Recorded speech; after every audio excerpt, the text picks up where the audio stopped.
What's going on? Welcome back to the channel. This is just a quick thought from the match. It finished at Selhurst Park and my quick thoughts.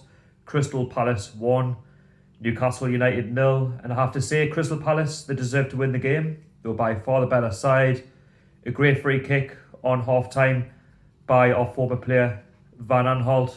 Dubravka, absolutely no chance. Probably should do a little bit better, but a goal had been coming, throughout that first half. I mean, if you look at the lineup, you start off with Joe Linton up front. I said in the preview, why are we persisting playing Joe Linton up front when he's got lack of confidence, he can't score? Steve Bruce said in his press conference that he's not really a striker, so he's pretty much threw him under the bus before kickoff, and he's pretty much stated the obvious that the fans had already said in the summer that we needed a striker. Even in January, we said numerous times that we needed a striker.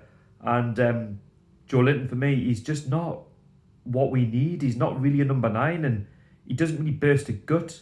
He doesn't really put himself around in the box. He doesn't really make himself a presence. It's happened in so many matches this season. He just keeps, for some reason, getting picked by Steve Bruce when he's off form. You're seeing the likes of, Mutu and Dwight Gale back, but yet Dwight Gale doesn't actually come on the pitch until, the last 20 minutes when Crystal Palace are already 1-0 up against his former club, I don't know what the problem is behind that, but Joe Linton, for me, should not be starting these games. I know we've paid a lot of money for him, but come on, £40 million, right? If you're not putting the ball in the back of the net, by starting him, his confidence is just going to be on the floor anyway. Why don't you give somebody else a chance? And it's not just that, but the formation in which Bruce, keeps fielding every single game, this 5 at the back, this negative, drab football, right, is not doing him any favours whatsoever, with the fans. And the football that we're seeing is just, it's an eyesore to watch because we're not really getting forward. We're not doing anything in the game. We've only had a couple of shots on target. Crystal Palace had, 9? And I can't even believe that we've only lost this game 1-0. They should really have won the game maybe 3 or 4-0 because Dubravka, before they even scored, he saved point blank from Cahill from a header. He saved point blank as well from, I forgot who it was, another Crystal Palace player. And, it's like the defending at times was absolutely horrendous. And, we're getting away with it because we're so defensive. Yes, I understand, the formation is defensive, but we can't defend either. We can't do any of that. We were getting outrun. We got outrun against Arsenal in the second half, and we got completely outrun today against Crystal Palace. This is a Crystal Palace side who haven't won since Boxing Day, and we've given them a free run in this game. We've not even competed, unfortunately, and I don't really want to sit here and defend the side because for me, not one of those players today were good enough. If there's one, it's got to be Dubravka because the rest of them were absolutely shit. Why are we starting Lazaro when he was absolutely horrendous against Arsenal? He got outran twice and he made 2 mistakes and he plays today. Why are we not starting Yedlin? Yeah, we know he's not the best, but he hasn't played bad in all the games that he's played. I know he's prone to mistake, but come on, man. And then obviously either Sean Longstaff or Bentaleb shouldn't even have started. Why is Hayden not starting? Do you know what I mean? Hayden has been a brick wall for us this season. He's been one of our better players, and yet he's not getting a run in the side. All because we've got Bentaleb and Sean Longstaff playing. Now, if there's anybody I would have dropped today, it would have been Bentaleb. Again, he was pedestrian against Arsenal. Pedestrian today, it didn't really offer too much. The midfield today were shocking. The midfield were getting completely outrun, losing the ball, and Crystal Palace, they had the freedom of Selhurst Park just to, have shots at Dubravka. And if it wasn't for him today, we're losing that game heavily. Honestly, it was one of those boringest matches I think I've ever watched in my life. Honestly, it was terrible. It was all Crystal Palace. Take nothing away from Crystal Palace because second half, they just kicked on where they left off in that first half. And, Ayew came close. He could have, got a second goal if it wasn't for Dubravka. He had a chance from inside the box and just getting completely outrun. And Crystal Palace, they were well worthy of their 3 points today. And this is just a quick thought, but it's going on forever because, we're talking about the same old problems that we're having. Formation problems, the forward lineup. It's just, Bruce is getting it all wrong. And his football is just horrendous. He's just a tactically inept manager. Is this the honeymoon period ending for Steve Bruce? This is a back-to-back defeat now, and before the Arsenal game, we went 8 games unbeaten. How? Because we play some of the shittest football in the league. It's only because the Premier League is so poor this season that we've been picking up points.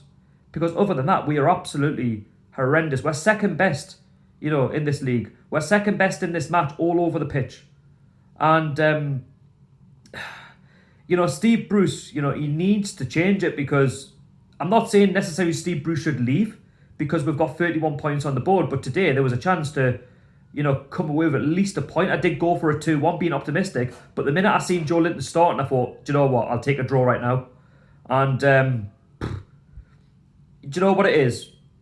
I'm not even angry. I'm just frustrated because Steve Bruce is not learning from the last match. I mean, surely Joe Linton should have been dropped, and he wasn't dropped. He's getting games because of how much we've paid for him, but who gives a crap how much he costs? At the end of the day, right? Whether he costs 40 million, 80 million, 100 million, whatever, right? We've got enough players in there, right, to be replacing him. Why is Dwight Gale coming on the 70th minute, man? For goodness sake. And obviously other results have gone against with the likes of Southampton, I think, have won. Burnley have won. And we're just a mid-table, mediocre side. That's all we are. And if we're not careful, we're going to get dragged into this relegation zone. At this moment in time, we'll look safe because the likes of West Ham are no good. But if they start picking up results in Aston Villa, then, you know what I mean? Like, we've got Burnley next week at St James's Park. With them winning, you've got to fancy them to come to St James's Park and nick all 3 points. Because the way we're playing at the minute, players can't pass through wind and we can't hit a barn door. We're just absolutely horrendous. There's only, Alan St. Maximin who actually looks like doing something. The rest of them, maybe Almiron at times, but he overpasses it. Like, our squad is just not good enough at this moment in time. And if we stay up this season, next season, if we don't buck our ideas up, if we've got Steve Bruce, for me, we're in trouble. Because if we're not in trouble already, if Steve Bruce hasn't realised this, then he should know now, because for me, that's, we've dropped silly points where we shouldn't have done. And today, for me, we haven't turned up, unfortunately. And Crystal Palace, fair play to them. They've got their win. They deserve it. But I'll be back with a full review tomorrow. But I just thought I'd give me long, quick thoughts out, because for me, we're second best all over the park. And something's got to change for Burnley next week. Otherwise, if we don't get a win, we're in massive, massive trouble. If you're new and you've never heard of me before, I'm Sharky from 100% NUFC, Newcastle fan. Well done to Crystal Palace, by the way. But, something's got to change for the next game. Don't forget to subscribe, hit the like button, put your comments down below. An afternoon to forget. And plus, red card as well, not to mention Lazaro. Just typical, man. I mean, this guy's not good enough for the Premier League, personally. I don't know why we've signed him. You know what I mean? It's just sums up what's been a really, really poor day in terms of football, or just horrible to watch, man. Do you know what I mean? So there you go. It's finished 1-0 to Crystal Palace. More points dropped. What's your thoughts on Steve Bruce? Is he in now or is he out?